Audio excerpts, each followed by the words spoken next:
This video is for you if you want to understand gaslighting.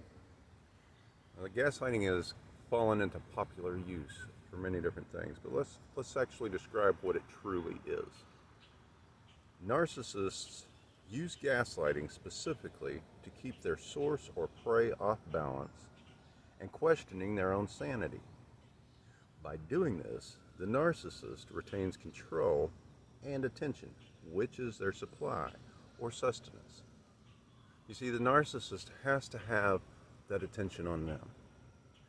When they were young, they didn't have the proper attention put on them, so now they need someone else putting attention on them. And oftentimes, this takes many different manipulative forms, many underhanded forms. The term gaslighting actually comes from the British play Gaslight that was turned into a film, and it refers to psychological manipulation over an extended period of time. What many refer to as gaslighting isn't. Rather, it is an incident that is self-centered in the negative way. To gaslight someone is grossly misleading someone, especially for one's own advantage, psychologically manipulating someone over time to make them question their reality. In extreme cases, it can affect someone's grasp of reality. Now, the thing about this is the gaslighter is truly attempting to make the other person feel as if they're totally losing their mind. Completely losing their mind. It's a matter of, I'm saying and you're not, and this is why. So let's explore this just a little further. Oftentimes, the narcissist will then breadcrumb their supply with false consolation. And, you did a great job, but. Or, hey, I'm glad you did that. Look what else needs to be done by you. And then you also got to look at the point that a lot of times the narcissist is putting the, you should leave it all to me. You know that I know what's best. And they're constantly turning it around, constantly flipping the script. Just like I've always said, the codependent sits there and says, I have a problem within me and I'm working on it. And you have a problem within you. I wish you would work on it. And the narcissist says, you're right. You have a problem and I'm glad you're working on it. And you're right. I do have a problem. You're my problem. So that's a very difficult place for us to get to understand that someone that we love doesn't love us in the same way. Someone we're trying to help heal is not trying to help heal us, and there's an inherent need in us that says, I need you to help me heal. But in fact, you don't need them to help you heal. You're already whole and complete within yourself, and everything you need is within there. You just have to realize it for yourself. Nothing and no one outside of you can realize it for you, can make it real within you, can heal you. Nothing and no one. When I'm working with my clients, I'm not healing them, even though from some perspective it may look that way. I'm teaching them the way to heal themselves. I don't ever want to see a client again after the session, except in, hey, how you doing? Or becoming friends, or hey, checking in, how's everything going? If they come to me with a situation, I want that situation to be a totally different situation. I want them to have been empowered in such a way that they've let it go, that they've freed their own heart. So thank you for sticking with me this long. Like, share, subscribe, comment, ask me questions. I do know a lot, and if I don't know the answer, well, hey, you know what? This channel is all about finding it out together anyway. So, helpful hawk healing, freeing humanoids. That's the whole joy. That's the whole way we do it. So let's get back to the subject of the narcissist always portraying themselves as the sane one who has all the answers, and anyone that questions that particular fact is insane, especially the source of their supply. Are you seriously saying that about me? When I've done this, and this, and I've showed you this, and this? and you need to work on this, this, this, and this. You're really questioning me? Are you serious? This often comes about. I've dealt with it many times with friends, with lovers, you know. It's nothing to be embarrassed about. And it's nothing to gloss over either. Because that need for external validation that we as humans feel comes from a childhood thing. All of our senses are based on pointing out and pulling in, except for one, and that's intuition. And that's all about being within so that you can understand without or outside of you. So, in the film or play, the husband wants to convince his wife that the gaslight, which is the way they lit the houses in Britain at the time that the movie was set, is growing dimmer. He specifically moves things around so that the wife begins to question her own sanity and memory. She'll lay down a pair of scissors on a table, walk out of the room, he moves them over to a shelf. Goes back to what he's doing. Something similar to that. And this happens all the time. That's kind of gaslighting, but it's also kind of breadcrumbing also. You know, oh, well, honey, no, you didn't. Look, see, you set him right here. Here you go. Now I'm the savior. I've shown you. You're losing your mind, but here you go. Here's the answer. I'm giving you the answer. That's the way the narcissist works. They've always got to be the answer to everything. They are the villain, they are the victim, and they are the hero, and they can do it all in the same sentence. They can. It amazes me that I used to do these things myself, and sometimes I still fall into that, and that sucks. But it's part of being human. It's part of being human on this planet. So when we realize narcissists is acting out their own shadow traumas and wounds just as much as the codependent, we can give them some leeway. However, we must take our own power back. We must realize we're doing that ourselves and not give our power to them. They're not going to heal. Hey, I promise I'll do better. Hey, I promise I'll drink less, or I won't drink at all. Hey, I promise I'll quit doing this, or I'll quit doing that. Hey, I've quit doing this. And then 3 months later, the same situation is back. You know, or they say, you need to stop doing this, and when you stop doing it, they don't commend you for it. Or they might give you one comment that's, oh, I'm glad you stopped doing that, and then go on with everything. Not commending you, not celebrating you. And it sucks. And being a guy, having girls that have done that to me, that really sucks. Because, hey, you know, I'm acting out my mother wound with you. You're supposed to help heal me. Well, on the other hand, you're acting out your father wounds with me, and I'm supposed to heal you. And I'm not healing you, and you keep reminding me about it. And when I remind you about it, that you're not doing anything for me either, are you serious? You're supposed to. You should know what I'm thinking. Well, you know what?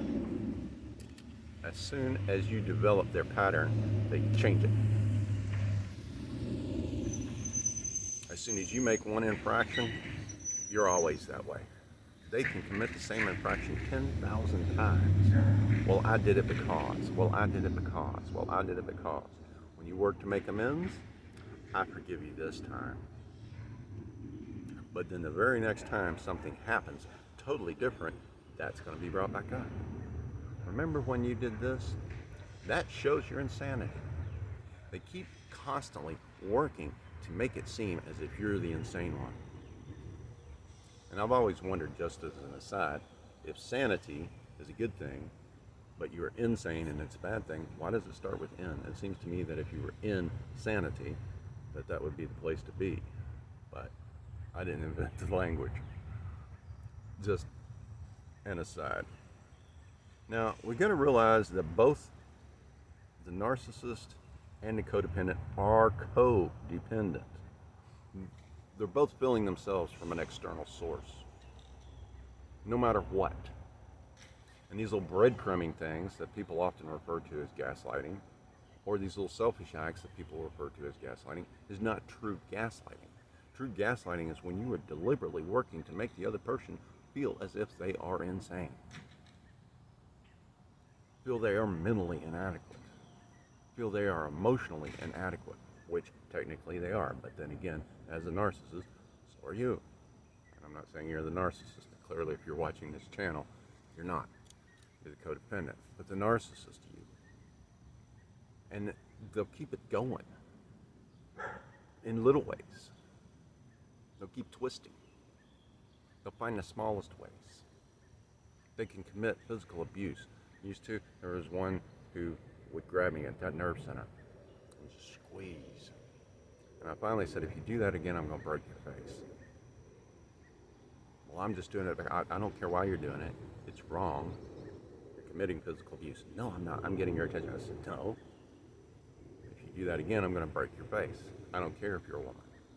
You're committing physical abuse, and I'm going to defend myself. Stop, or I harm you. I'm allowed to do that. But it was done in such a way on that nerve center so that there would be no mark except maybe a fingernail. And yet if I plow, and I'm not saying guys go out and hit your woman. I'm not saying girls go out and hit your man. What I'm saying is get out of the situation so that it becomes that that's not an option or that's not a necessity. But in yoga, we learn ahimsa, do no harm, but defend yourself. And remember, the happy hippie from Nazareth taught us, forgive 70 times 7. He said, turn your cheek. Well, okay. After you turned your cheek, what do you do then? And he didn't give an answer there. So, now, we may realize and integrate our traumas, but we must also realize our own part in the relational dynamic and our own mirror actions. That's going back to realizing that as a codependent, we are just as pathic as the people we're involved with. When I scored an average of 294 over 5 of the psychopath tests, I was just as pathic as the person I was involved with. I was training myself to be a hitman, to have no emotion, portray it, but have no emotion. I am so grateful I took the time to go within to those scary places within me and find that little child and love that child and free my heart. Open it. It's an incredible place to be when you free your heart. The 3 things you can do, just as an aside, is I am enough. I love myself. I am free. I am enough. I love myself. I am free. I am enough. I love myself, and I am free. Every day. Keep repeating that over and over and over and over and over and over and over and over and over again. Eventually, it will stick. The narcissist and their supply, as we have pointed out, are 2 sides of the externally validated coin. They're both seeking healing. They're both seeking external validation.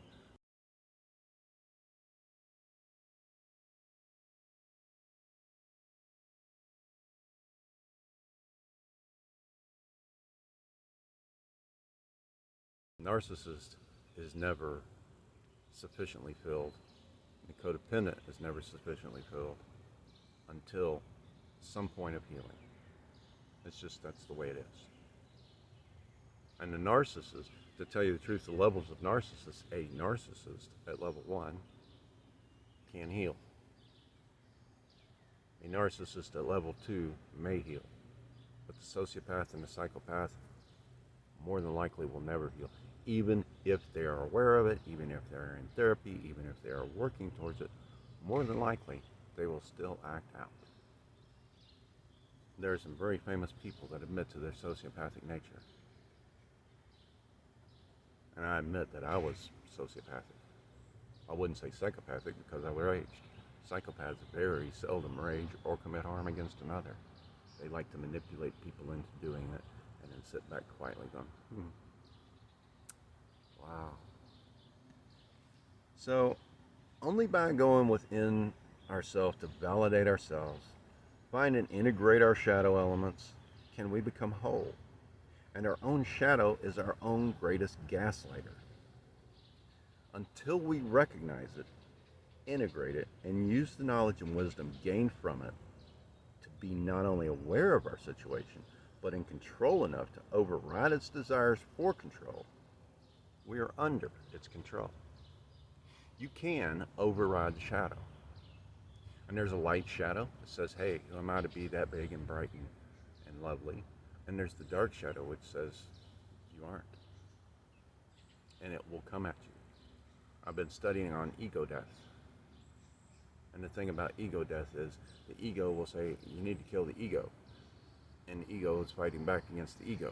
And it's this constant narcissistic match within you. Well, let me tell you a little secret. Ego won't defeat ego. It is very rarely that fire puts out fire. It is only in specific cases where a fire is moving this way and you've made one moving this way that they cancel each other out because there's no more fuel.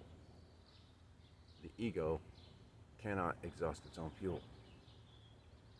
It just can't. So you have to get in there and you have to work with it. The superego, the mask, dropping that takes away a lot of fuel. Dropping your inadequacies takes away a lot of fuel. Dropping away the need for your husband or wife to validate you, or boyfriend or girlfriend, or your children, or your parents, or whoever to validate your reality takes away fuel. Now the only one that has to validate things is you. And that internal validation is what's going to free you. It's what's going to take those chains and go, free that heart. So, the shadow gaslights us through second guessing, doubting, fearing our own powers of self-observation and self-empowerment. Anything that has to do with fear, hate. Fear leads to anger, leads to hate, leads to suffering, of shame, blame, guilt. All those things. All those lower aspects. Look at the Hawkins scale and you can see where certain levels are. Now that is a very subjective scale, I admit. However, that can be used as a gauge. It is a very well-designed thing. But realize your shadow is gaslighting you. And when your shadow gaslights you, you gaslight others. If you are attempting to make someone think that they're crazy, you're gaslighting them. And the same thing back to if they're trying to make you seem crazy. Now, I'm not saying that we all don't have our own little hitches and glitches and things like that aren't what people would consider insane, but I'll tell you this, something about studying psychology is there is no normal. Each person is having their own experience. I'm having my experience, you're having your experience. We are the great ising itself as us, just the same as these birds you're hearing out here, or the people driving by in the cars, or the dog that was barking, or the grass that's growing, or the trees. There we are all having our own experience as individual parts, just as each atom, just as each electron is having its own experience as a part of the greater whole. So realize that gaslighting is a deliberate thing to make someone believe that they are less than capable and are completely insane. And it can take place in an immediate sense and over time. Trust me when I can tell you this,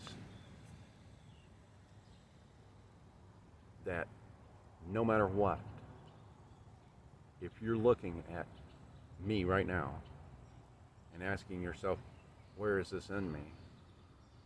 What is it in me? How do I get it out of me? Well, maybe it's not meant to be gotten out of, but it is meant to be transformed or transferred. That you're not a gaslighter, and don't use that tactic. Playing jokes on children is gaslighting. And I'm not talking about simple things. I'm talking about cruel jokes. I watch comedians and funny is funny in my house. Well, guess what? Some of the things you're doing to your children, and some of the things you say to your children, are gaslighting. Tell your children how enough they are. Let them know you were wanted and you are enough. And if you were using birth control and you specifically went off birth control so that they could be born at a certain time, let them know they were planned. I tell my sons all the time, you were wanted, you were planned, you were prayed for, and you are enough. I love you. always work to build them up. I always have. Now, the times when I've had to be harsh and show them, hey, this is how you're being wrong, I haven't always done it right. But there were times when I did it exactly right, and that behavior immediately stopped. And I never, ever just hauled off and beat my children. It was always in a situation. Well, the older one I don't think I ever spanked. The younger one I spanked once with a belt, 3 licks. That was wrong, and I apologized to him for it, because that was me in my own serious situation with what was going on in my life, and he wasn't pleasing me, and I wasn't being compassionate enough to say, hey, how can we work this out together? Now I have this right here on the underside of that buttock. Pop. Oh, yeah. Now you're awake. Is that a spank? No. Spank is wham, wham. That's putting some force into it, just enough to. Okay, I've got your attention.